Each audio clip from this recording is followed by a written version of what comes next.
Longvinter is what happens when you combine a PC title that looks like Animal Crossing with brutal open world full loot PvP. Think of games like Rust and Daisy, but with an amazingly cute design like Animal Crossing.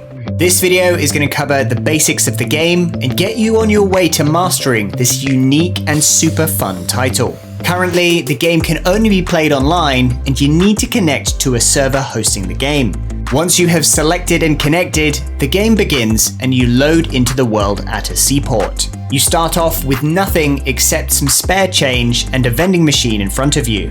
If you press tab, you can open up your inventory and see the different menus you have access to. Your character has a 20-slot inventory, as well as a special section for weapons and a collection book, which we will talk about later on. As you walk around, you will begin to see houses, fences, and other players who are farming, fishing, and fighting. Currently, the game's goal is to unlock all the collectibles and put a stake in the ground for your very own Longvinter house. To achieve this, you will need to explore, craft, cook, and defend yourself from dangers in the game. So let's start off by looking at exploration. This can be done by walking, swimming, and taking paid boat trips to different locations. You will also encounter some crossing areas that will allow you to island hop. These are marked with communication towers at different locations in the world. As you explore, you will begin to lose your energy. This is located in the bottom right. Think of this as your health and stamina in the game. Swimming and being in cold areas currently burn through your energy faster, but you will only need to do these things later on in the game. To recover energy, you need to eat berries or cooked food,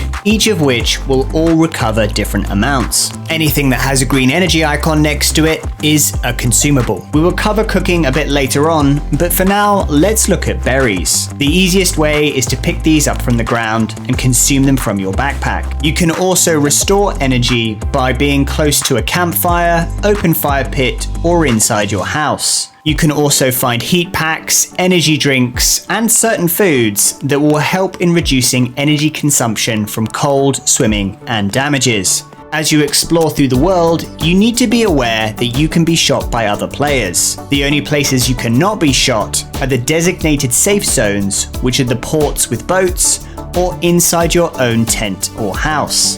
Do be warned though, not all ports are designated safe zones, but it will tell you if the zone has PvP or not. If you or another player draws a weapon in a safe zone, the automated turret defense will immediately begin to shoot at that target. You can use these areas of shelter if you begin to come under fire. You will also find player turrets that will shoot you on sight if you get too close. As a recommendation for early game, it's best to avoid these areas, but you can get your own later on. Next, we're going to talk about resource gathering. Beyond picking up berries, wheat, and flowers, we have some other options for different resources. First is fishing. This is fairly straightforward. Buy a fishing rod from a vendor, go to the nearest lake or river, and look out for the swimming fish whirlpools. Right-click on a pool, and when the fishing lure begins to bob, tap E as fast as you can. You can then sell your fish at a vending machine or cook them on a campfire for consumption later on. Next, we have wood cutting. This is only really important after you have a tent and some storage down, which is the beginning of the mid-game. So any wood you get now should be sold until then.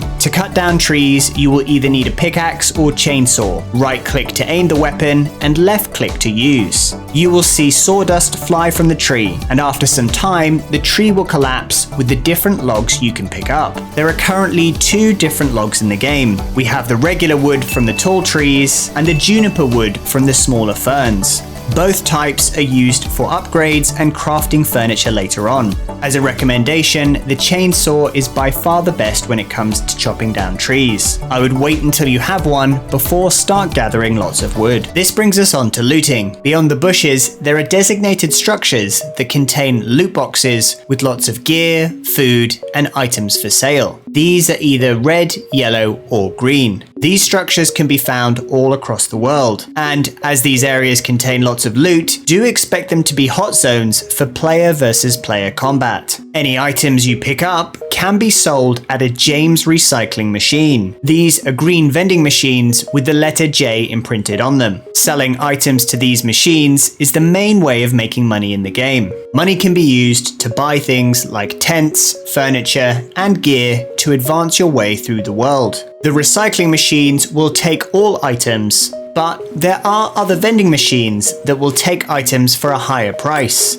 You will need to explore the world to figure out which items are sold for the most money at the different machines. So now you know how to effectively make money and scavenge all the different items in the game. Next, we need to discuss player versus player combat. Apart from inside your house or the designated safe zones, you and other people are able to kill each other. Upon death, all your items are then up for grabs. You will of course retain all your money and collection book progress. As a side note, other players cannot enter or destroy your house. To defend yourself, you can either find parts to build a weapon or find different weapons at the main looting locations. As a note, you will also need ammunition to be able to fire one. Once you have a weapon, equip it, and also equip the ammunition to load the weapon before you can use it. Currently, there is a limit of 100 ammunition per weapon, but there is special gear you can get late game that will increase this. Hold right click to draw your weapon, aim with the mouse, and then left click to fire. As a note, for the feather collection part in your book, you will need to use weapons to kill the different birds you encounter. Just be warned, gunshots can be heard from a long distance and attract unwanted attention.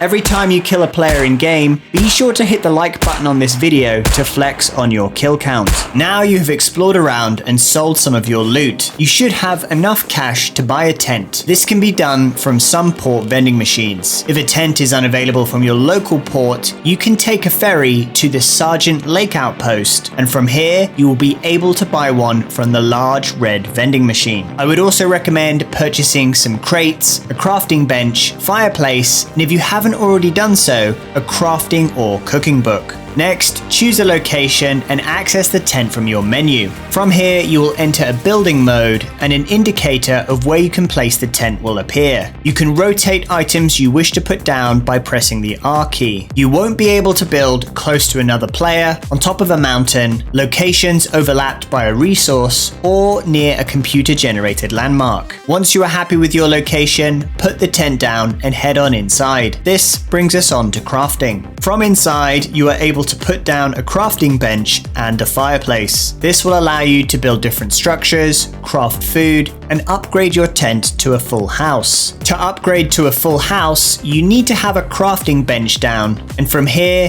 accessing it will give you the option to store wood to upgrade. Use the crafting and cooking books to look at the different recipe requirements. Then place the items in the correct order to get the desired result. As a side note on layout, I would recommend putting your crates towards the back of the room in a line, and then stacking them on top of each other. With your crafting station all set up, you can build fences and farm plots to harvest berries and flowers. Your newly created house has an area outside that only you can build in. You will get a green indication when you're trying to place down fences or farmland. With a fully fenced off area, you will want to defend it from thieves. To do this, you can place down turrets to keep players off your property. To get access to turrets, you will need to explore the map and collect every single plant in your book. Then travel to the main Sergeant Lake's outpost and trade with the farmer at the top. They give you access to a special purchase menu, and from here you can buy a turret. The trader also has some other special items that will help you in the game. There are also fishing and hunting vendors that will give you access to other special items. Let me know if you found this video helpful in the comments below. Like, subscribe, all that good stuff. And until next time,